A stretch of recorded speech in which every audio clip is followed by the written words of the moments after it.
से झाड़ लीजिए हल्का।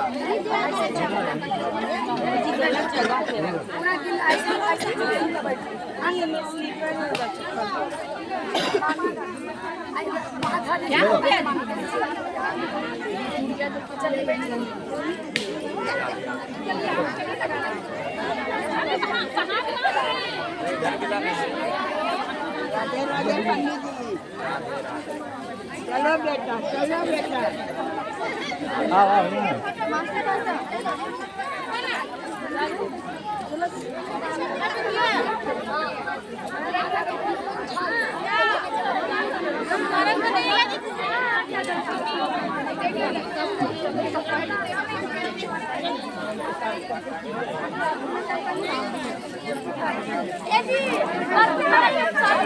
क्या जी?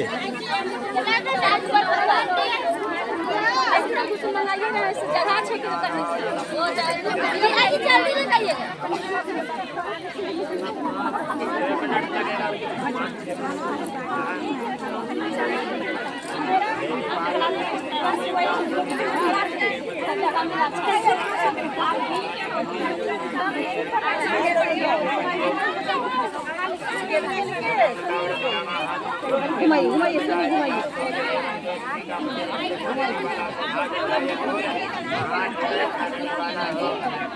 भगवान ने कहा है महादेवी प्रभास क्षेत्र में स्थित साध्वी के असाधारण स्थल नामक स्थान में राजकन्या सावित्री ने जिस प्रकार से उत्तम वट सावित्री का व्रत का पालन किया,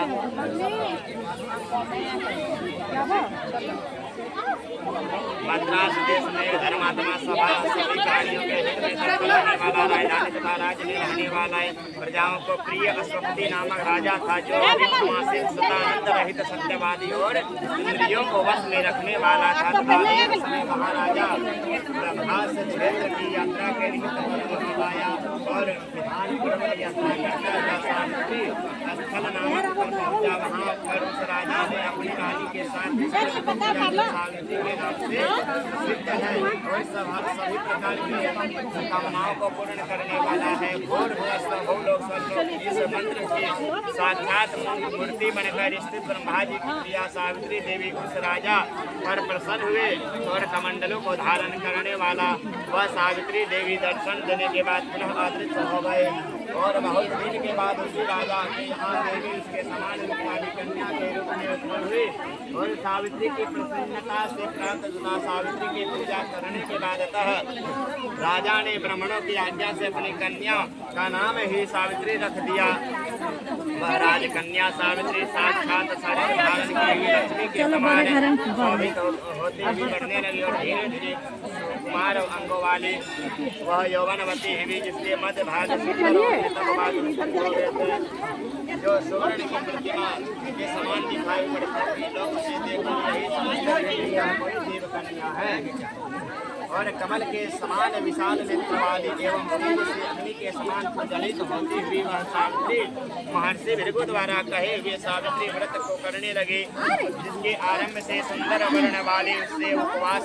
करके शरीर से स्नान की हुई सावित्री देवता की प्रतिमा के पास जाकर अग्नि में हवन करके ब्राह्मणों को स्वस्ति वाचन पाठ करवाया।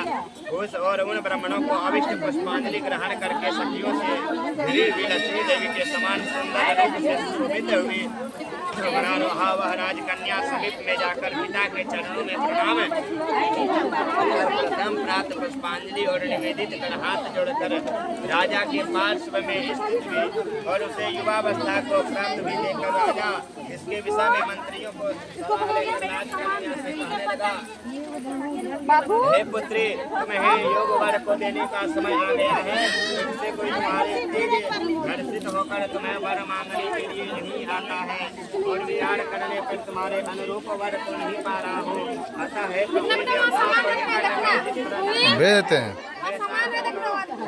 शास्त्र में पढ़ा है, सुना भी है कि कोई कन्या